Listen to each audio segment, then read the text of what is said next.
네, 여러분 반갑습니다. 범죄심리학 9주차 첫 번째, 우리 지난 시간에 이어서 인지 발달과 범죄 심리에 대해서 이야기를 계속해 보도록 하겠습니다. 자, 우리 지난 시간에는 피아제의 인지 발달 이론에 대해서 살펴봤었죠, 그죠? 자, 이번 시간에는 피아제의 도덕성 발달 이론부터 살펴보도록 하겠습니다. 자, 그래서 지난 시간에 살펴봤던 피아제의 인지 발달 이론은 사람의 인지 체계가 어떤 식으로 구성이 되어 있고, 자, 그런 것들이 어떤 식으로 발달을 한다. 즉, 어떤 인지 체계의 발달에 대한 기본적인 이론이다. 이렇게 이야기를 할 수가 있겠습니다. 자, 그래서 기본적으로는 피아제의 인지 발달 이론은 어떤 도덕성과는 상관이 없어요. 그 사람의 어떤 인지 체계가 어떻게 발달을 한다라는 것을 이제 보여주기 위해서 여러분들께 이제 설명을 드린 것이고, 자, 이 똑같은 피아제가 이런 어떤 사람의 도덕성도 이렇게 어떤 인지적인 어떤 측면의 발달을 따라서 간다라고 해서 도덕성 발달 이론을 별도로 제시를 했습니다. 자, 그래서 그 어떤 인지 체계, 그 지난 시간에 우리가 사람의 인지 체계는 어떻게 구성이 되어 있고 어떤 식으로 발달한다라는 것에 대해서 기본적인 어떤 이해를 했습니다. 그죠? 자, 그런 어떤 기본적인 이해를 바탕으로 이 사람의 어떤 도덕성도 이런 어떤 인지적인 측면에서 이제 발달할 수 있다라는 것을 염두에 두면서 한번 살펴보도록 그렇게 하겠습니다. 자, 피아제의 도덕성 발달 이론입니다. 도덕성 발달 이론. 자, 인간의 행동보다는 지적 사고에 초점을 맞추어 도덕성을 설명했다라는 것이죠. 그죠?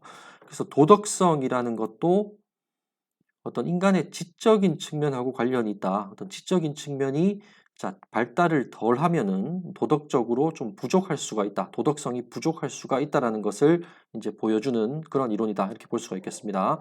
자, 그래서 도덕성을 어떤 인간의 지적인 능력, 인지적인 측면, 자, 이런 것하고 연결시켜서 설명했다라는 점에서 이런 어떤 도덕성 발달 이론들이 의미를 가진다라고 볼 수가 있겠죠. 그죠? 자, 그래서 피아제는 이런 어떤 자신의 이론을 내놓기 전에 아이들을 직접 관찰을 했어요. 이제 많은 아이들을 관찰을 하면서 이 아이들이 어떤 인지 체계를 가지고 있는지 이제 그런 것들을 직접 이제 눈으로 확인을 한 겁니다. 그죠? 그래서 질적 연구를 수행했다. 어떤 뭐 통계적인 분석을 통한 그런 양적 연구가 아니라 자신이 관찰한 내용을 이렇게 글로써 기술을 하면서 그 공통적인 어떤 의미를 찾아내려고 하는 어떤 그런 식의 연구 방법을 질적 연구라고 합니다. 그죠?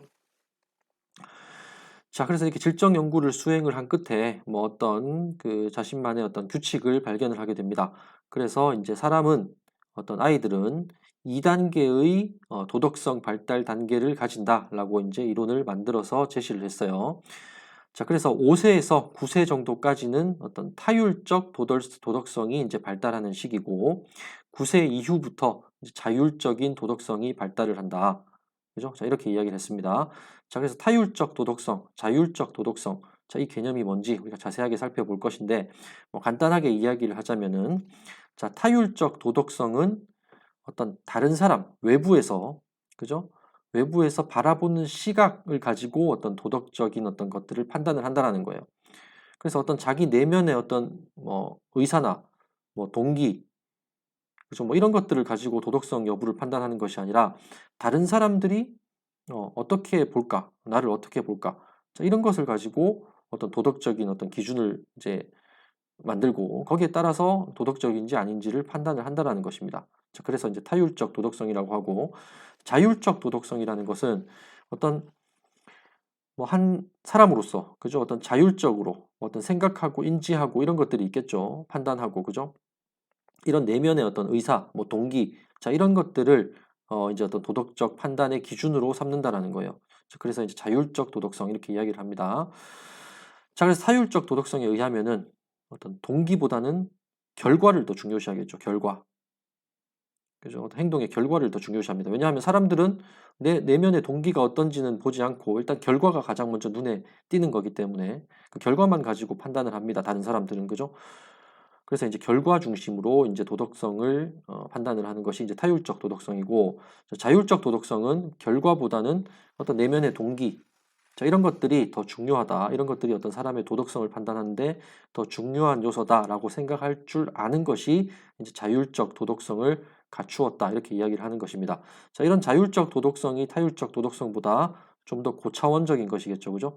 자, 그래서 9세 이후에 자율적 도덕성이 발달하기 시작한다. 자, 이렇게 이야기를 한 것입니다.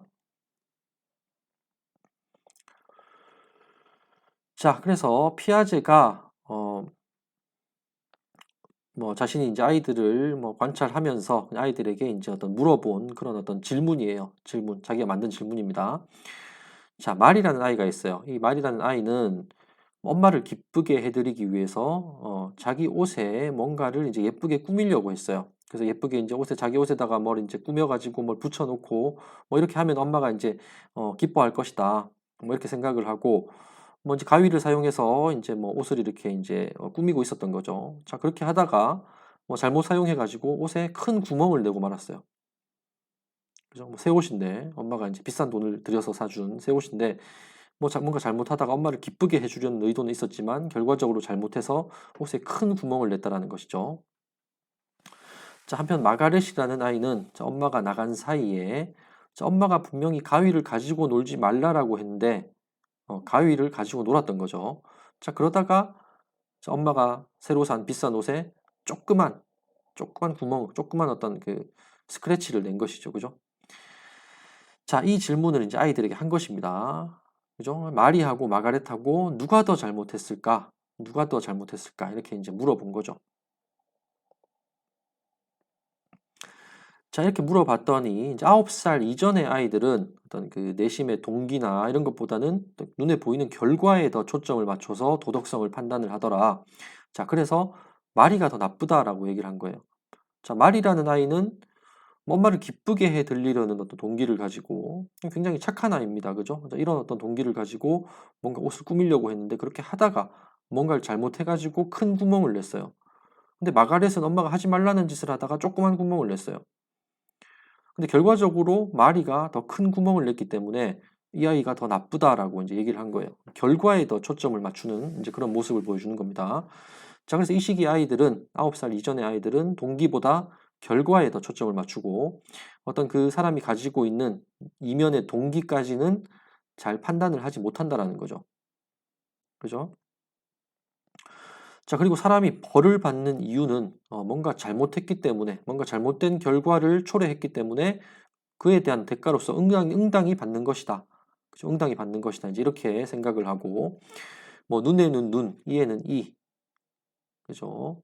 똑같이 돌려줘야 된다. 이런 생각. 그 다음에 인과응보적인 생각. 어떻게 보면 매우 이제 단순한 어떤 그런 생각, 단순한 어떤 도덕성 판단 기준을 가지고 있다. 이렇게 볼 수가 있는 겁니다. 그죠?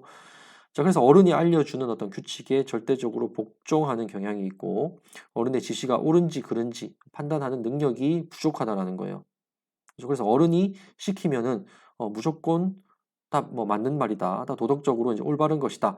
그거를 따르지 않으면은 도덕적으로 잘못된 것이다. 이렇게 이제 이분법적으로만 생각을 한다라는 것입니다. 그죠?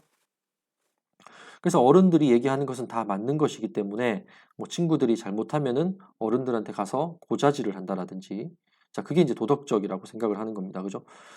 자, 그리고 또래 아이들, 자기 주변에 이제 친구들이나 이런 또래 아이들의 어떤 관계 이런 것보다도 어른이 하는 얘기를 따르는 것이 더 도덕적이고 맞는 것이다. 자, 이렇게 이제 생각을 하는 겁니다. 자, 그래서 뭐 9살 이전, 뭐 실질적으로는 한 7살 이전, 그죠? 뭐 이런 아이들은 굉장히 뭐 착해요. 물론 뭐 이렇게 말썽도 피우고 뭐 그건 말썽을 피우는 것은 사실 잘 몰라서 이제 말썽을 피우는 거고 굉장히 어른들이 뭐 얘기를 하면은 잘 듣습니다. 뭐 하지 마라 그러면 뭐 하지 않고 그죠? 뭐 이것 좀 하라 그러면 하고 뭐 물론 잘 못합니다만은 어쨌든 어른들이 얘기를 하면은 너무 말을 잘 들어요. 그래서 저희 이제 뭐 아이들도 뭐 지금은 좀 컸지만은 뭐 요 나이 때 9살 이전에는 무슨 뭐 얘기하면은 너무 말 잘 듣고 같이 어디 가자고 하면은 뭐 잘 따라 나서고 그래서 이제 너무 이제 이뻤던 이제 그런 시기예요. 근데 그 시기가 지나면은 이제 뭔가 말썽을 막 피우기 시작합니다. 그죠? 뭔가 자기 마음대로 하려고 하고. 근데 그게 어른들이 보기에는 굉장히 이뻐 보이고 착한 아이다 이렇게 이야기를 하지만 그 어떤 아이의 도덕성 발달의 측면에 있어서는 도덕성의 기준이 너무 단순하다라는 거예요. 그죠? 무조건 어른의 말을 잘 듣는 게 옳은 거다. 뭐 이렇게 생각을 하는 거죠. 그죠? 그래서 그 이면에 어떤 여러 가지 관계적인 측면이나 그 사람의 내면에 뭐 어떤 생각을 가지고 있는지, 어떤 동기를 가지고 그런 행위를 했는지, 자, 이런 것까지는 깊이 생각하지 못한다라는 얘기입니다. 그죠? 자, 반면에 이제 9살 이후의 아이들, 이제 인지 능력이 점점 발달하기 시작하는 거예요. 우리 이제 피아제의 인지 발달 이론에 보면은 뭐 여러 가지 어떤 정보들을 받아들이면서 그 도식이 점점 복잡해진다라고 했습니다. 그죠? 그래서 그 이전에는 굉장히 어떤 단순한 도식 체계만 가지고 있었다라면 9살 이후가 넘어가면서 여러 가지 어떤 관계적인 측면에 대한 어떤 정보를 이제 받아들이게 되죠. 그러면서 기존에 자기가 가지고 있던 어떤 그런 생각들을 조금씩 수정을 해 나가기 시작합니다. 자, 그렇게 하면서 이 아이의 어떤 인지 체계가 점차 이제 발달을 하게 되는 것이죠. 그죠? 자, 그러면서 이제 도덕성도 따라서 발전을 하게 된다라는 것입니다. 자, 그래서 규칙이라는 것은 무조건 지켜야만 도덕적인 것은 아니다라는 어떤 생각을 하게 돼요. 이때부터. 그죠? 그래서 상황에 따라서 지킬 수도 있고 안 지킬 수도 있다는 어떤 상대성을 깨닫게 됩니다. 그죠? 자, 예로 들어서 말씀을 드리면은 이제 저희 큰딸 같은 경우에는 왜냐면 9살 이전에는 제가 뭐 어떤 집에서 뭐 어떤 나쁜 짓을 하고 우리 딸에게 엄마한테 절대 얘기하지 마 이러면은 말을 듣지를 않았어요. 그냥 엄마한테 얘기를 합니다. 엄마에게 뭔가 고자질 하는 것이 또 도덕적으로 바람직하다라고 생각을 하기 때문이죠. 그죠? 여러분 궁금하실 거예요. 저도 어른인데 뭐 어른의 말을 잘 듣지 않는 것 아니냐? 그렇지만 저희 딸은 저희 엄마하고 더 애착 관계가 더 잘 형성이 돼 있었어요. 그래서 엄마의 말에 절대적으로 이제 복종하는 어떤 그런 모습을 좀 보였습니다. 제 말은 조금 무시하는 경향이 있었어요. 그래서 어쨌든 자기가 절대적으로 의지하는 존재의 말을 이제 고지고대로 따르고 뭔가 이제 뭐 자기가 생각하기에 엄마한테 이제 일러줘야 되겠다라고 싶은 행동은 이제 일러줘버리는 거죠, 그죠? 그래서 9살 이전에는 이 아이는 어떤 타율적 도덕성만 가지고 있었다 이렇게 볼 수가 있습니다. 근데 이제 이 딸이 이제 좀 커서 9살이 넘어가고 10살이 넘어가고 이러니까 뭐 제가 이제 뭔가 나쁜 짓을 하고 뭐 예를 들어서 뭐 이제 뭐 애들 숙제를 좀 봐줘라 뭐 이렇게 얘기를 하고 이제 저희 와이프가 뭐 외출을 나갔는데 제가 숙제를 안 봐주고 뭐 저도 이제 집에서 놀았던 거죠. 뭐 TV를 본다라든지 그죠? 그래서 뭐 이제 저희 딸한테 뭐 엄마 오면은 뭐 아빠가 TV만 보고 있었다 이런 얘기 하지 말라고 뭐 이렇게 얘기를 하면은 예전에는 엄마가 오면은 엄마 아빠 TV만 봤어 이렇게 이제 일러 바쳤던 거죠. 근데 이제 9살이 지나고 나니까 어 얘기는 막 하고 싶은데 이제 아빠 TV만 봤다라는 얘기를 막 하고 싶은데 이제 예전처럼 그렇게 이제 바로 얘기를 하지 않는 거예요. 얘기를 하지 않고 제 눈치를 슬슬 봐요. 예, 눈치를 슬슬 보면서 이제 얘기할까 말까. 뭐 저를 보면서 그냥 씩 웃기도 하고. 그죠? 이제 이런 모습을 조금씩 보이기 시작하더라는 거죠. 그죠? 좀 더 크니까 지금은 이제 어떻게 얘기를 하느냐. 어, 제가 아무 얘기도 안 했는데 엄마 아빠가 갑자기 일이 생겨서 뭐 일하느라고 내 숙제를 못 봐줬어. 이렇게 거짓말까지 하더라라는 겁니다. 저와의 관계를 더 이제 생각을 하게 되는 거죠. 그죠? 그러면서 이 아이는 엄마를 화가 나지 않게 만드는 거예요. 엄마한테 곧이곧대로 아빠 TV만 봤어. 자, 이렇게 얘기를 하면 엄마도 화가 나겠죠. 그죠? 그럼 저도 기분이 안 좋아지고. 근데 이 아이가, 큰딸이 엄마한테 그렇게 거짓말을 하는 거죠, 일종의. 그죠? 자, 아빠가 일이 있어서 뭐 일하느라고 내 숙제를 못 봐줬어. 자, 이렇게 얘기를 하면은 엄마도 아, 그래? 그렇구나. 뭐 아빠가 일이 있었구나. 이렇게 이제 이해를 하고 넘어가기 때문에 뭐 그렇게 화가 나지도 않을 거고. 저도 이것 봐라. 뭐 기특하다라는 생각이 들겠죠. 그죠? 자, 이렇게 어떤 반드시 어떤 규칙, 뭐 잘못했을 때 거짓말을 하면은 어른에게 일러줘야 된다라는 게 어떤 일종의 규칙이라면 그 규칙을 따르지 않는 것이 때로는 더 이제 도덕적으로 뭐 바람직하다 이런 생각을 한다라는 겁니다. 그죠? 이게 뭐 도덕적이라고 얘기할 수 있을지 모르겠지만 어쨌든 자, 이런 식으로 어떻게 어떤 인지 능력이 이제 발달을 하게 된다라는 거죠. 그죠? 자, 그러면서 절대적으로 옳고 그른 것은 없다라는 것을 깨닫습니다. 절대적으로 옳고 그른 것은 없다. 상대적으로 옳다. 어떤 경우에 이건 옳다라면은 자, 똑같은 어떤 행동이 다른 경우에는 이렇게 잘못될 수도 있다. 자, 이런 어떤 상대성을 깨닫게 되는 것. 나이가 이제 9세 이후다라는 것이죠. 자, 그리고 다른 사람들의 시각과 어떤 맥락적인 상황, 주변 상황, 맥락, 자, 이런 것들을 이제 이해를 하면서 적절하게 상황에 맞게 행동을 하려고 하는 것입니다. 그죠? 자, 그리고 도덕적인 판단을 하는 데 있어서는 결과보다 동기가 더 중요하다라는 것을 깨닫기 시작한다라는 거죠. 그래서 아까 마리와 마가렛 사례에서 자, 이런 어떤 아이들은 어떻게 대답을 하겠습니까? 마리가 더 착한 아이다. 이렇게 대답을 하겠죠. 그죠? 마리는 엄마를 기쁘게 하기 위해서 그런 어떤 동기를 가지고 그런 행동을 하다가 뭐 결과는 더 나빠졌지만 어쨌든 그 동기를 봤을 때 어떤 더 도덕적인 어떤 그런 측면을 평가를 해줄 수 있다. 이렇게 이제 이야기를 할 겁니다. 그죠? 자, 그래서 9살 이후의 아이들은 자율적 도덕성을 갖추게 된다라는 것이죠. 자, 그래서 피아제의 도덕성 발달 이론. 자, 어떤 생각이 드십니까? 그죠. 이전에 우리가 살펴본 다른 이론들은 뭐 프로이드부터 해서 뭐 여러 가지 어떤 여러 가지 이론들이 있었죠. 그죠? 뭐 사회 학습 이론도 있었고 뭐 이런 어떤 이론들은 뭐 사람의 어떤 지적인 측면하고 도덕성을 이렇게 연관지어서 이야기하지 않았어요. 그죠? 자, 그렇지만 피아제의 도덕성 발달 이론은 도덕성이라는 것이 결국 지적인 것과도 관련이 있다. 잘 몰라서 무지해서 사람들이 도덕적이지 못할 수도 있다라는 점을 제시를 해주고 있는 거예요. 일깨워주고 있다라는 거죠. 그죠? 그래서 도덕성이라는 것은 뭐 어떤 행동으로도 나타날 수 있고, 뭐 무의식의 결과로도 나타날 수 있고, 뭐 어떤 배움, 어떤 사회 학습의 결과로도 나타날 수 있고, 뭐 여러 가지 어떤 측면에서 나타날 수 있지만, 이 지적인 측면도 분명히 도덕성의 한 요소다 이렇게 이야기할 수 있다라는 사실을 피아제가 얘기를 해줬다라는 겁니다. 제시를 했다라는 겁니다. 그죠? 그래서 인지적 요소 이런 것들이 이제 범죄성의 중요한 측면이다라는 것을 우리가 알 수가 있고 어떠한 행위가 잘못된 행위라는 걸 지적으로 알아야 범죄를 저지르지 않는다라는 것을 이제 이야기를 해주고 있다라는 것입니다. 그죠? 자, 그래서 피아제의 도덕성 발달 이론, 뭐 자율적 도덕성, 타율적 도덕성 이렇게 두 단계밖에 되지 않습니다. 좀 매우 단순하기도 하고, 그죠? 조금 뭐 우리가 지금 생각할 때는 뭐 너무 뭐 뻔한 얘기 아니냐, 누구나 할 수 있는 얘기 아니냐, 이제 이렇게 이야기를 할 수가 있겠지만, 자, 이런 어떤 피아제가 이런 얘기를 하기 전에는 사람들이 도덕성이라는 것은 뭐 이런 지적인 측면하고는 사실 별로 관련성이 없는 것 아닌가라고 하는 생각들을 많이 했었다라는 거죠.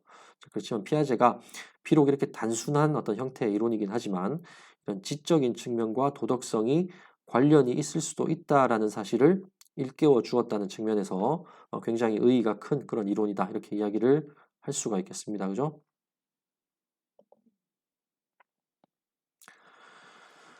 자, 그 다음에 이제 피아제가 이렇게 도덕성 발달 이론을 이야기를 하고, 자, 조금 지나서 이제 콜버그라는 사람이 조금 더 발전된 형태의 도덕성 발달 이론을 내놓습니다. 그래서 피아제의 도덕성 발달 이론에 기반을 두고, 자, 이를 좀 더 확장을 했다. 이렇게 평가를 받고 있는 것이죠. 그죠? 자, 피아제의 도덕성 발달 이론은 방금도 이야기했듯이 자, 도덕성 발달의 단계를 이제 두 단계로만 나누었습니다. 두 단계로만 나눠가지고 좀 지나치게 단순한 측면이 있었습니다. 그죠? 자, 그렇지만 콜버그는 이걸 좀 더 확장을 해서 더 세분화하고 더 자세하게 어떤 그 도덕성 발달의 인지적인 측면의 발달이 도덕성하고 연결된다라는 것을 좀 더 자세하게 설명을 하고 있어요. 그죠? 자, 그래서 콜버그도 이제 이런 어떤 이론을 내놓기 전에 아이들을 대상으로 이제 연구를 했겠죠. 그죠? 그 연구 내용을 한번 보도록 하겠습니다. 자, 아이들한테 어떤 이야기를 들려줬어요. 그 이야기를 들려주고 아이들의 답을 이제 들어봤습니다. 답을 들어보면서 어떤 나이에 따라서 어떤 지적인 발달이 어떻게 달라지는지, 자, 이런 것들을 이제 분석을 했다라는 것이죠. 그죠? 자, 그래서 이제 들려준 이야기는 이런 겁니다. 하인즈의 딜레마라는 이야기예요. 자, 한 남자의 부인이 치명적인 병에 걸려서 죽을 위기에 처했습니다. 치명적인 병에 걸려서. 근데 치료약이 있어요. 있는데 그 유일한 약인데 이게 굉장히 비쌌습니다. 이 남자가 감당하기 힘들 정도로 이제 비쌌던 거죠. 그래서 약값이 이제 2,000불, 뭐 우리 돈으로 뭐 한 300만 원 정도 되는 어떤 그런 약인데 뭐 이 한 뭐 절반밖에 안 되는 1,000불밖에 구하지 못했어요. 그죠? 그 약사한테 가가지고 우리 뭐 와이프가 어떤 이 약을 먹지 않으면 이제 죽을 위기에 있는데 이거를 좀 싸게 팔면 안 되겠냐? 안 된다라고 한 겁니다, 약사가. 자, 그러면은 좀 외상을 해주면은 내가 나중에 나머지 1,000불을 갚겠다. 이렇게 이제 부탁을 했는데도 거절을 했어요. 그죠? 자, 그러니까 이제 이 사람이 아내를 살리기 위해서 약국에 몰래 들어가서 이제 약을 훔친 겁니다. 그죠? 자, 여러분은 이 남자의 행동에 대해서 어떻게 평가를 하시겠습니까? 그죠? 뭐 각자 다른 답이 다 나올 수가 있어요. 그죠? 자, 이 이야기를 이제 아이들에게 들려준 겁니다. 아이들 들려주고 자, 이 남자에 대해서 어떻게 생각하는지 이제 답을 들어본 거죠. 뭐 나쁘다고 생각하는지, 뭐 아니면은 뭐 충분히 할 수 있는 행동이다라고 생각을 하는지, 아니면 남자가 정말 도덕성이 높은 사람이다. 왜냐하면 아내를 살리기 위해서 그런 행동을 했기 때문에. 자, 이렇게 대답을 하는지. 그죠? 뭐 여러 가지 대답들이 있었던 거예요. 그런 것들을 쭉 모아서 이렇게 분석을 해본 겁니다. 자, 이 이야기를 들려주고 이제 질문을 했어요. 자, 하인즈가 약을 훔쳤어야 했을까? 약을 훔쳤어야 했을까? 그럼 어떤 아이들은 뭐 약을 뭐 다른 방법이 없었으니까 훔치는 게 맞다고 생각합니다. 이렇게 대답하는 아이들도 있을 것이고, 자, 그래도 다른 사람의 물건을 훔치는 것은 나쁜 행위입니다. 나쁜 짓입니다. 이렇게 얘기하는 친구들도 있을 것이고, 그죠? 아니면 약을 훔치지 말고 뭔가 또 다른 방법을 생각을 해보는 게 어떻겠냐 이렇게 얘기하는 아이들도 있을 것이고, 아니면 또 다른 방법을 직접 제시하는 아이들도 있을 거예요. 뭐 다른 사람에게 친척에게 돈을 빌려서 사면 안 되느냐, 그죠? 친구에게 돈을 빌려서 사면 안 되느냐, 뭐 이런 식의 대답을 하는 친구들도 있을 겁니다. 그죠? 자, 그래서 이런 질문을 이제 했고, 그 다음에 하인즈가 자기 아내를 사랑하지 않았다면 상황이 달라졌을까? 자, 이런 질문. 그죠? 그래서 사랑이라는 어떤 그런 어떤 도덕적인 가치하고 뭐 어떤 절도 이런 도덕적인 가치하고 뭐 이렇게 이제 뭐 비교하면서 이제 대답을 할 수 있는 이런 질문도 해보고, 그다음에 죽을 병에 걸린 사람이 아내가 아닌 잘 모르는 사람이라면 상황이 달라졌을까? 자, 그러면 또 얘기가 또 틀려지겠죠, 그죠? 자, 아내는 자기의 어떤 그 굉장히 어떤 사랑하는 어떤 하나뿐인 어떤 그런 사람이다 이렇게 이제 볼 수 있습니다, 그죠? 근데 아내가 아니고 그런 어떤 자기하고 그렇게 가까운 사이가 아니고 뭐잘 모르는 사람이에요. 근데 이 사람도 죽을 병에 걸렸어요. 그죠? 분명히 그 사람을 도와야 되는 어떤 그런 어떤 상황에 있는 겁니다. 자, 그렇지만은 이렇게 남의 물건을 훔쳐가면서까지 도울 것인가? 아니면 어떤 사람의 목숨이 중요하니까 그렇게 그죠? 훔쳐가면서까지 이제 도울 것인가? 사람의 목숨이 중요하니까. 뭐 아니면은 남의 물건을 잘 모르는 사람을 위해서 이제 훔치는 것은 뭐 내가 할 짓이 아니다. 뭐 이렇게 판단을 할 것인가? 그죠? 여러 가지 또 대답이 나올 수가 있어요. 그죠? 자, 그리고 부인이 죽었다면 약사는 경찰에게 체포되어야 하나? 이런 질문도 이제 했던 겁니다. 만약에 이제 부인이 죽었다면 약사는 그 약을 이제 뭐 외상으로 제공하지 않은 거에 대해서 이제 책임을 물어야 되지 않겠느냐. 뭐 실제로 법적으로 이런 책임을 지지는 않지만 뭐 이런 식으로 이제 아이들에게 물어본 거죠. 그죠?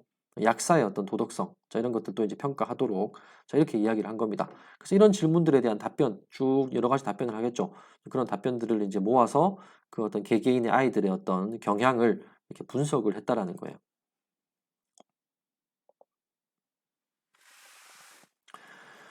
자, 그래서 콜버그는 일종의 이제 뭐 패널 조사를 했습니다. 패널 조사라는 것은 하나의 패널을 오랜 시간 동안 똑같은 어떤 질문을 하면서 그 발달 과정을 살펴보는 어떤 조사 방법, 자, 이런 것들을 이제 패널 조사라고 합니다. 그래서 그 패널에 속해 있는 사람은 다 똑같은 사람들이에요. 뭐 홍길동, 김길동, 최길동, 자, 이 세 명이 만약에 뭐 하나의 패널이다. 그러면 홍길동, 김길동, 최길동을 상대로 5살 때도 똑같은 질문을 해보고, 얘들이 6살 됐을 때 또 똑같은 질문을 해보고, 얘들이 뭐 10살이 됐을 때 또 똑같은 질문을 해보고, 15살이 됐을 때 또 똑같은 질문을 해보고, 20살이 됐을 때 또 똑같은 질문을 해보고, 그죠? 그러면 이 아이들이 점점 어떤 그 인지 능력이 이제 발달을 해 나가겠죠. 이렇게 나이가 들면서, 그죠? 자, 그러면서 똑같은 질문에 대한 답변이 계속해서 조금씩 달라질 겁니다. 그죠? 그래서 어떻게 달라지는지 그것을 쭉 관찰을 했던 거예요. 그죠?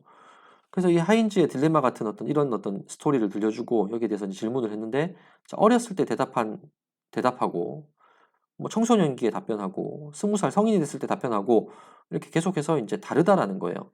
어떤 발달하는 모습을 이제 보이더라라는 거죠. 그죠? 그래서 한 명만 그런 게 아니라 이제 패널에 여러 명이 있었겠죠. 그 여러 명이 다 어떤 비슷한 그런 발달 패턴을 보이더라. 발달 과정을 거치더라. 그래서 이제 그런 것들을 이론적으로 이제 정리를 한 것이 콜버그의 도덕성 발달 이론입니다. 자, 여기 이제 피아제의 도덕성 발달이라고 되어 있는데, 이제 콜버그입니다. 그죠? 아, 이거 제 전부 다 여기 피아제라고 적어놨네요. 자, 위에 부분은 콜버그로 이제 여러분 고치시기 바랍니다. 콜버그의 도덕성 발달 이론입니다. 요거는 제가 뭐 수정을 해놓든지, 뭐 굳이 수정 안 해도 되겠죠, 그죠? 여러분들 뭐 콜버그의 도덕성 발달 이론이다 이렇게 보시면 됩니다. 자, 그래서 동일한 소년들에게 20년간 추적 질문, 그다음에 답변을 관찰했다. 그래서 도덕성 발달 단계를 3수준, 6단계로 분류를 해서 제시를 했습니다. 그래서 특정 단계에 이르려면 만약에 뭐 2단계에 이르려면 밑에 3단계를 모두 거쳐야만 2단계에 이를 수 있다. 이렇게 주장을 했어요. 그래서 뭐 벌과 복종의 지향 2단계에서 갑자기 훌쩍 뛰어가지고 이 법과 질서 지향으로 가는 것이 아니라 이 단계에서 개인적 보상 지향의 단계를 거치고 그다음 대인관계 조화 지향을 거치고 그 이후에서야만 비로소 이제 법과 질서 지향 단계로 넘어가게 된다라는 것입니다. 그죠? 자, 그래서 이 어떤 특정 단계를 이루려면 그 전 단계를 모두 거쳐야 된다. 이렇게 주장을 한 거예요. 자, 그래서 그림을 한번 보겠습니다. 자, 10세 이전은 이제 인습 이전 수준. 자, 인습이라는 것은 어떤 우리의 어떤 관습 이런 이야기입니다. 그죠? 그 이전 관습을 이제 익히기 이전의 어떤 수준. 사람들이 일반적으로 생각하는 것보다 더 이전의 수준. 그죠? 10세 이전이라는 겁니다. 그래서 이때는 벌과 복종의 지향. 그죠? 뭐, 벌 받는 걸 두려워하고, 그래서 이제 복종하고, 이런 어떤 이런 것들을 지향하는 어떤 측면. 그래서 아까 피아제의 도덕성 발달 이론은 타율적 도덕성, 자, 이런 것들하고 이제 비슷하죠. 그죠? 자, 요 단계가 지나고 나면은 어떤 보상을 지향한다. 뭔가 잘했을 때 칭찬을 받고, 자, 이런 것들을 지향하는 단계. 자, 요것이 이제 인습 이전 수준이라는 겁니다. 그죠? 이 단계가 넘어서게 되면 이제 인습 수준으로 들어가게 되는데, 인습 수준에는 자, 대인 관계를 생각을 한다라는 거예요. 법과 질서를 지향을 하고, 그죠? 그래서 이 단계는 어떤 피아제의 도덕성 발달 이론으로 보면은 자율적 도덕성, 그죠? 자율적 도덕성의 단계하고 어떤 유사한 개념이라고 볼 수가 있겠습니다, 그죠? 그래서 사람들과의 관계를 이제 생각을 하고 단순히 어떤 자기가 벌을 받는다든지 뭐 어떤 보상을 받는다든지 자 이런 어떤 차원을 뛰어넘어서 이제 다른 사람과의 관계, 그다음에 어떤 법 질서 전체에서의 맥락, 자 이런 것들을 생각한다는 측면에서 이제 피아제가 제시한 자율적 도덕성의 단계, 그게 이제 인습 수준 정도 된다라고 보는 것이죠, 그죠? 자, 지금 콜버그는 그보다 더 상위적인 어떤 수준을 또 이야기를 했어요. 이 어떤 사람들이 일반적으로 생각하는 인습 수준을 뛰어넘게 되면 뭐 사회 계약 정신을 지향을 하고 그 법과 질서 그 뒤에 숨어 있는 어떤 이념, 사회 계약 정신, 자 이런 거를 이제 법의 본질적인 부분을 생각을 한다는 거죠. 그죠? 그래서 법이라는 것도 결국 사회 계약설에 의하면은 우리 사람들이 한 명 한 명이 다 자기 하고 싶은 대로 놔두면은 그죠? 어떤 국가의 어떤 질서가 유지가 되지 않고 개인의 안전이 보장이 되지 않기 때문에 어떤 사람들이 집합적으로 국가라는 주체와 계약을 맺어서 내가 국가 네가 시키는 대로 할 테니까 국가 너희는 나를 보호를 좀 해줘. 법과 질서로. 자, 이렇게 해서 만든 게 이제 법과 질서입니다. 그죠? 그래서 법과 질서의 어떤 근본은 법과 질서를 만들게 되는 어떤 근본적인 이유는 이런 사회 계약 정신 때문이다라는 거예요. 그래서 경우에 따라서는 어떤 국가의 어떤 법이라고 하더라도 그런 사회 계약 질서에 사회 계약 정신에 맞지 않는 그 취지에 맞지 않는 법들이 있을 수가 있겠죠. 그죠? 그래서 그런 법들을 이제 파악할 수 있는 단계라는 겁니다. 그죠? 그래서 꼭 법을 지키는 게 능사는 아니다. 꼭 법을 지키는 게 옳은 것은 아니다. 자, 이런 생각을 할 수 있는 단계가 사회 계약 정신 지향 단계. 그죠? 자, 그다음에 그보다 더 발달하게 되면 최고 높은 단계로 이제 보편적인 도덕 원리, 법, 질서, 사회 계약 이런 걸 넘어서서 그보다 더 상위적인 어떤 철학적이고 뭐 그죠? 어떤 그 성인들이 이야기하는 종교적이고 자, 이런 어떤 도덕 원리 이런 것들을 지향하는 단계로 넘어가게 된다. 자, 그래서 도덕성은 이제 이런 어떤 단계를 통해서 6단계를 거치면서 발달을 하게 된다라는 것이 이제 콜버그의 도덕성 발달 단계입니다. 자, 그래서 인습 이전 수준부터 한번 보겠습니다. 자, 인습이라는 것은 제가 이야기를 했듯이 뭐 어떤 관습이라고 그랬어요. 사람들이 이제 생각하는 일반적으로 믿고 있는 어떤 관례나 풍습, 그죠? 이런 것들을 이제 인습이라고 이제 표현을 하고 있습니다. 자, 인습을 익히기 전 어린 나이 때, 그래서 9세나 10세 이전이 이제 인습 이전 수준이 되겠죠. 그래서 이때 아이들은 벌 받는 것은 내가 벌 받을 만한 짓을 했기 때문에 그렇다 이렇게 생각을 하고 벌 받는 것을 피하기 위해서 내가 옳은 행동을 한다라고 생각을 하는 거예요. 그래서 뭐 아이들한테 너 한 번만 더 그런 행동하면은 뭐 혼날 줄 알아 이렇게 얘기하면은 이 아이들은 혼나기 싫어서 그죠? 혼나기 싫어서 그런 행동을 안 하게 되는 어떤 그런 수준에 머물러 있다라는 겁니다. 자, 이 행동을 하는 것이 잘못됐다라고 생각을 해서 그 행동을 안 하는 것이 아니라 그 행동을 하면은 어른들한테 혼나기 때문에 이 행동을 하지 않는 그런 단계가 이제 요런 인습 이전 수준의 단계다 이렇게 볼 수가 있는 거죠. 그죠? 자, 그래서 이런 아이들은 어떻게 생각하겠습니까? 옳은 행동이라는 것은 어, 어른의 말을 잘 듣는 거다. 어른들이 하지 말라는 것을 안 하는 것이다. 이렇게 생각을 하겠죠. 그죠? 이게 진짜로 옳은 건지 뭐 옳지 않은 건지 스스로 판단하는 것이 아니라 어떤 어른의 기준에서 어른이 하지 말라고 하는 것은 옳지 않은 것이고 하라고 하는 것은 옳은 것이고 자, 이 정도로밖에 이제 도덕성을 판단할 수 없다라는 것입니다. 그죠? 자, 그 인습 이전 수준도 이제 1단계와 2단계로 나누어졌어요. 그죠? 1단계의 아이들은 약을 훔치면 안 된다라고 대답을 하겠죠. 약을 훔치면 안 된다. 아무리 이제 아내가 죽을 병에 걸려도 약을 훔치면 안 돼. 그죠? 왜냐하면 훔치는 거는 나쁜 거라고 자기가 이제 배웠기 때문에. 그래서 이제 왜 훔치면 안 되냐? 훔치면은 뭔가 혼나기 때문에. 그래서 뭐 경찰에 잡혀가기 때문에 훔치면 안 돼요. 자, 이렇게 다 대답을 했다라는 겁니다. 1단계에 있는 아이들은. 그죠? 뭐 아주 그냥 단순한 대답이죠. 이 행동이 가지고 있는 어떤 깊은 의미, 그죠? 뭐 아내를 살려야 된다, 뭐 약을 훔쳐서는 안 된다, 이 사이에서 어떤 갈등 이런 것들을 종합적으로 고려해서 대답하는 것이 아니라 그냥 뭐 어떤 어른이 하지 말라고 한 행위를 하면 안 돼요. 왜냐하면 어른이 혼내기 때문에. 자, 이 정도의 생각에 머물러 있는 거예요. 약을 훔치면 안 돼. 왜냐하면 약을 훔치면 경찰이 잡아가기 때문에. 이렇게 대답을 한 거죠. 그죠? 자, 이제 2단계 아이들은 어떤 경찰에 잡혀가고 어른한테 혼나고 이런 단계를 조금 넘어섭니다. 자, 그래서 돈을 지불할 수 없으니까 약을 훔쳐서는 안 돼요. 이렇게 대답을 하는 거예요. 돈을 지불할 수 없으니까. 그 약값을 낼 수 없으면은 약을 훔쳐가서는 안 돼요. 이 정도로 얘기를 하는 거죠. 그죠? 그래서 이 아이들은 뭐 잘못했을 때 처벌을 받고 이런 어떤 차원에서 이야기하는 것이 아니라 자, 그거를 조금 넘어서긴 했어요. 넘어서긴 했지만 자, 어떤 대가, 그죠? 어떤 보상이 주어지지 않으면 거기에 대해서 이제 행동을 하지 않는 것이 맞다. 뭐 이런 정도의 어떤 생각을 하는 겁니다. 그죠? 자, 그래서 주는 것이 있어야 받는 것이 있다라고 이해를 하고 돈을 지불할 수 없다면 약을 훔쳐서는 안 된다라고 답변을 하겠죠. 그죠? 자, 그다음에 이제 인습 수준입니다. 인습 수준. 인습이라는 것은 이제 관례, 풍습, 자, 이런 것들을 이제 어느 정도 이해하는 어떤 수준이에요. 그죠? 그래서 조금 이제 큰 아이들 또는 이제 청소년기 초기, 자, 이때 이제 아이들이 요 인습 수준에까지 이제 이르게 되는 것입니다. 그래서 어떤 사회적인 맥락, 뭐 사람들과의 관계, 자, 이런 것들을 생각을 하면서 대답을 하게 돼요. 이때는 그죠? 자, 그래서 이제 3단계 아이들 같은 경우에는 어떤 주변에 가까운 사람들과의 관계를 고려를 합니다. 관계를 고려를 해서 그 관계의 측면에서 이게 옳은 행동인지 나쁜 행동인지 이제 생각을 하는 거죠. 판단을 하는 거죠. 그죠?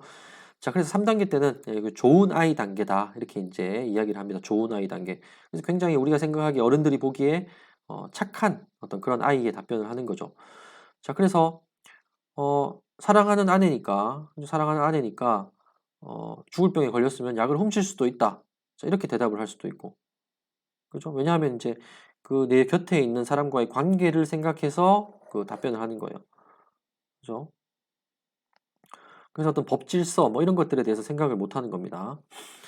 자, 또 이렇게 대답할 수도 있어요. 약을 훔치면은 가족들이 슬퍼할 거니까 도둑질을 했다라는 것에 대해서 가족들이 슬퍼할 거니까 훔쳐서는 안 돼요라고 답변할 수도 있어요. 그래서 답변은 비록 다를 수가 있습니다. 훔칠 수도 있다라고 답변하는 친구들도 있고 훔쳐서는 안 된다라고 답변하는 친구들도 있지만 이 두 가지 경우 모두 다 어떤 주변에 가까운 사람들과의 관계를 생각한다는 측면에서는 공통점이 있다라는 겁니다. 그죠? 그래서 3단계는 어떤 좋은 아이 단계로서 주변에 가까운 사람들과의 관계를 생각해서 답변을 하는 단계다. 자, 우리가 이렇게 정리를 해볼 수가 있겠습니다. 자, 그리고 4단계, 요 인습 수준이긴 하지만 이제 3단계, 4단계로 나눠지죠. 그죠? 자, 3단계는 가까운 사람들과의 관계를 생각해서 답변을 하는 단계라면 4단계는 자, 그거를 좀 더 넘어서서 좀 더 상위 차원에 있는 어떤 사회 전체적인 어떤 그 질서, 법, 자, 이런 것들을 고려를 해서 판단을 하고 답변을 한다라는 것입니다. 그죠?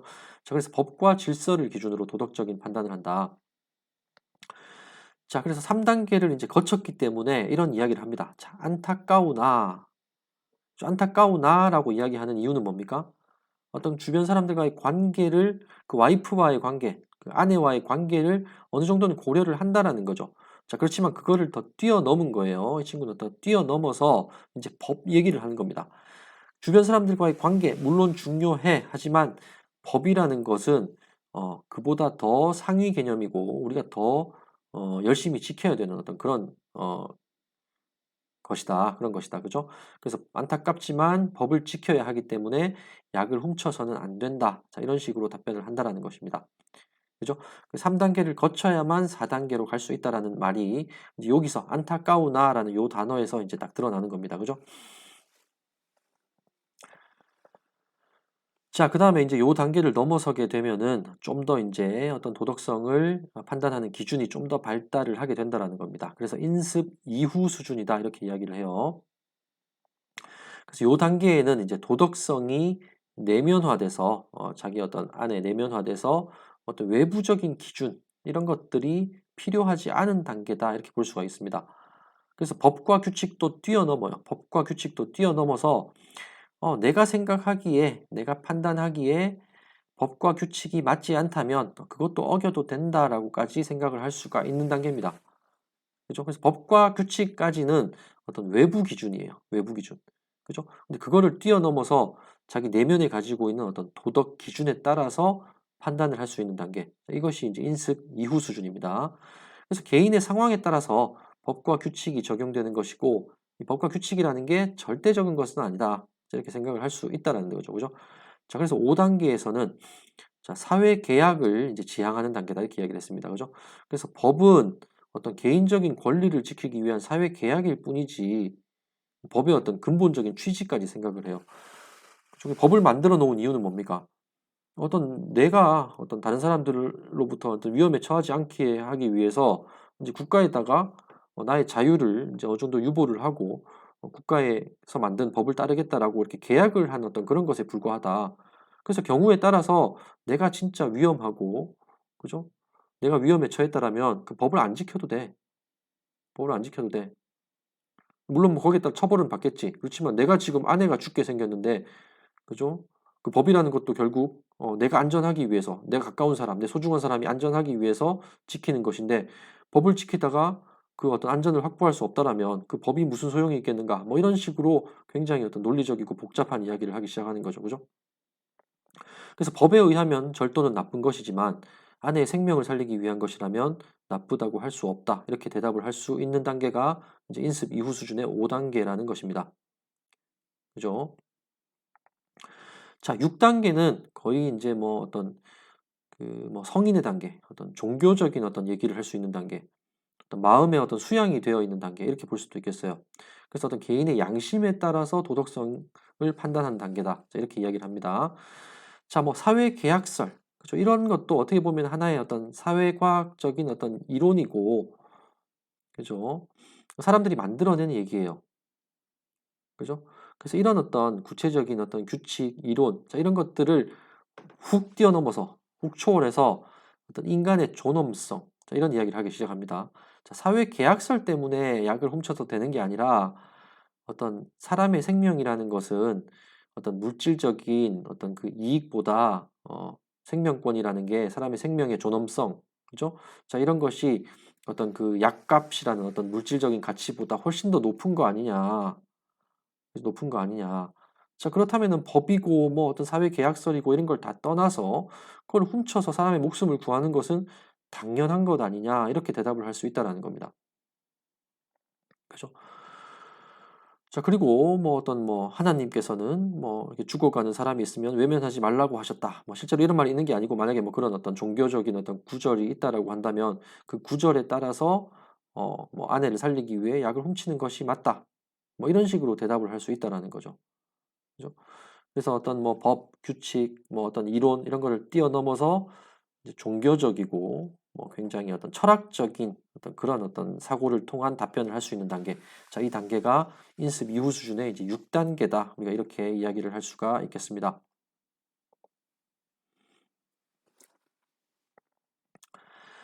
자, 그래서 콜버그의 이제 이런 도덕성 발달 이론. 자, 어떤 이론이든 이렇게 사회과학 이론이 이렇게 딱 제시가 되면은 과연 그 이론이 맞는지, 우리 실생활에 들어맞는지, 뭐 아니면 그냥 뭐 허공에다가 그냥 지르는 어떤 그런 뭐 그냥 뭐 뜬구름 잡는 소리인지, 그죠? 이런 것들을 실증적으로 검증을 해봐야 되겠죠, 그죠? 그래서 이제 많은 학자들이 이 콜버그의 도덕성 발달 이론을 이제 검증을 하게 됩니다. 자, 그 중에 이제 제닝스라는 사람이 이제 검증한 것을 한번 보겠습니다. 1983년도에 자, 공식 통계에 의해 범죄를 저지른 사람들, 공식 통계에 의해서 범죄를 저질렀다고 나오는 사람들이 있죠. 그러니까 전과 기록이 있는 사람들. 그죠? 전과 기록이라는 것은 공식 범죄 통계입니다. 공식적으로 인정된 범죄 통계. 그죠? 자, 이런 사람들을 보니까 인습 이전 수준의 도덕성 발달 단계에 머물러 있더라. 그죠? 어른이라고 하더라도 이게 이제 6단계, 5단계, 6단계까지 뭐 3단계, 4단계까지도 이게 발전을 제대로 하지 못했다라는 거예요. 1, 2단계 정도에 머물러 있더라라는 겁니다. 어른들이라고 하더라도 공식 통계에 의해서 범죄를 저지른 사람들은. 그죠? 자, 반면에 이제 설문조사를 통해서 비행을 저지른 사람들. 설문조사를 통해서 당신은 뭐 과거에 어떤 비행을 저지른 적이 있나요? 뭐 이렇게 이제 질문을 한 거예요. 자, 질문을 했더니, 이 사람들이 이제 대답하는 것은 분석을 해봤더니 어떤 이 도덕성, 콜버그의 도덕성 발달 단계하고 어떤 관련이 없더라라는 거죠. 그죠? 뭐 어떤 높은 수준으로 발전한 사람도 있고, 뭐 굉장히 낮은 수준에 머물러 있는 사람들도 있고, 비행을 저지른 사람들 중에. 자, 그러니까 어떤 관련성을 찾아낼 수가 없었던 거예요. 그죠? 자, 그럼 이런 차이는 왜 발생할까? 왜 공식 통계에 의해서 전과 기록이 있는 사람들은 어떤 콜버그의 이론을 지지하는 거죠. 그죠? 그리고 범죄자들은 어떤 이런 어떤 인지 체계가 도덕성이 제대로 발달을 하지 못한 사람들입니다. 그죠? 자, 그러니까 이제 콜버그가 얘기를 했듯이 이런 사람들은 인습 이전 수준에 머물러 있는 것이다. 그래서 첫 번째 공식 통계에 의해 범죄를 저지른 사람들을 대상으로 한 연구는 콜버그의 도덕성 발달 이론을 어느 정도 지지한다. 우리가 이렇게 이야기를 할 수가 있겠죠. 그죠? 자, 그렇지만 자기 보고식 설문조사를 통해서 어떤 비행 행위를 한 적이 있나요? 라고 이제 물어가지고 그 어떤 도덕성 발달 단계하고 관계를 봤더니 전혀 상관관계가 없었어요. 자, 그러면 이 사람들에 대해서는 이제 콜버그의 이론을 지지하지 않는 결과가 나왔다. 자, 이렇게 이야기를 할 수가 있겠죠. 자, 이 차이는 뭘까? 공식 통계 같은 경우에는 주로 이제 무거운 범죄. 그래서 어느 정도 이제 형사법에 저촉이 되고 이거를 재판을 거쳐가지고 뭐 어떤 처벌을 할 수 있을 정도로 꽤 무거운 범죄를 저지른 사람들입니다. 그죠?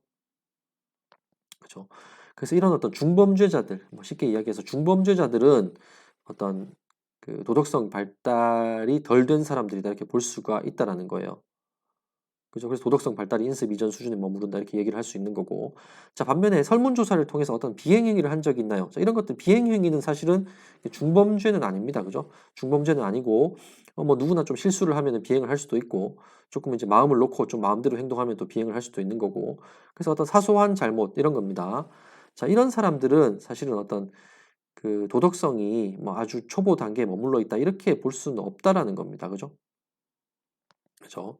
자, 그래서 결론적으로 우리가 이야기를 한다라면, 자, 비교적 무거운 범죄, 그 중범죄와 도덕성, 그죠? 도덕성의 관계는 콜버그의 이론으로 잘 설명이 되지만, 상대적으로 가벼운 비행과 도덕성의 관계는 잘 설명되지 않더라. 자, 이렇게 이제 이야기를 할 수가 있겠죠, 그죠? 자, 그리고 스로돈과 레이드라는 사람이 또 이제 실증 분석을 한 겁니다. 자, 이 사람들은 죄종에 따라서 이 도덕성 발달 이론의 어떤 지지 정도가 다르다. 이렇게 이제 확인을 했어요. 자, 그래서 한번 보겠습니다. 자, 절도와 강도와 같이 어떤 계획을 세우고 저지르는 범죄들. 그죠? 이런 범죄들은 인습 이전 수준의 도덕성과 강한 상관관계를 갖더라. 그죠? 그래서 계획 범죄는 도덕성과 강한 상관관계를 갖는다. 자기 중심적이고 뭐 이런 어떤 모습을 나타내더라라는 거죠. 자, 그래서 그렇지만 이제 무계획 범죄, 폭행, 순간적으로 욱해가지고 저지르는 범죄, 자, 이런 범죄들은 도덕성 발달 정도하고 상관관계가 약하게 나타난다. 그냥 이 사람들은 뭐 어떤 지적으로, 도덕적으로 발달을 덜해서 그런 게 아니라 어떤 감정이 컨트롤되지 못해서 우발적으로 저지르는 경우가 많다. 자, 이렇게 이제 우리가 볼 수가 있겠죠. 그죠? 그래서 계획 없이 충동적으로 일어나는 범죄는 상대적으로 도덕성과 무관하다라는 것을 발견을 했고, 그렇지만 계획적으로 저지르는 범죄는 도덕성과 상관관계가 있더라라는 사실을 밝혀냈습니다. 자, 그래서 뭐 지금까지 했던 내용, 결국 어떤 인지적인 발달과 또 지적인 측면의 발달과 범죄성, 도덕성이 이제 상관관계가 있더라라는 것을 쭉 이야기를 해주고 있습니다. 그죠? 자, 이와 관련해서 다른 사람의 처지를 생각할 줄 모르는 생각의 무능이라는 제목의 동영상을 하나 보도록 하겠습니다. 이 영상이 제가 이걸 만들 때만 해도 재생이 가능했는데 지금 재생을 해보니까 이게 비공개로 바뀌어버렸어요. 그래서 이제 이거 지금 볼 수가 없습니다. 그죠? 자, 그래서 이제 뭐 어차피 제가 했던 내용들, 요 내용을 이렇게 좀 재밌게 정리해 놓은 어떤 그런 건데, 뭐 여러분들이 굳이 보실 필요는 없을 것 같아요. 그래서 이제 이렇게 정리를 하고 마무리를 하는 걸로 하겠습니다. 자, 수업 정리해 보겠습니다. 자, 피아제, 콜버그 등은 인지적인 측면의 발달에 초점을 맞추어 도덕성을 설명하고자 했죠. 그죠? 피아제는 타율적 도덕성, 자율적 도덕성으로 도덕성이 발달한다고 보았고, 콜버그는 피아제의 2단계 도덕성 발달 이론을 심화시켜 3수준 6단계의 발달 이론을 창안하였습니다. 그리고 인지적 측면에서의 도덕성 발달 정도에 따라 저지르는 범죄의 형태가 달라질 수 있다는 것을 이야기했습니다. 그죠? 자, 이렇게 해서 인지 발달과 범죄 심리에 대한 내용을 모두 마무리하도록 하겠습니다. 자, 수고하셨습니다.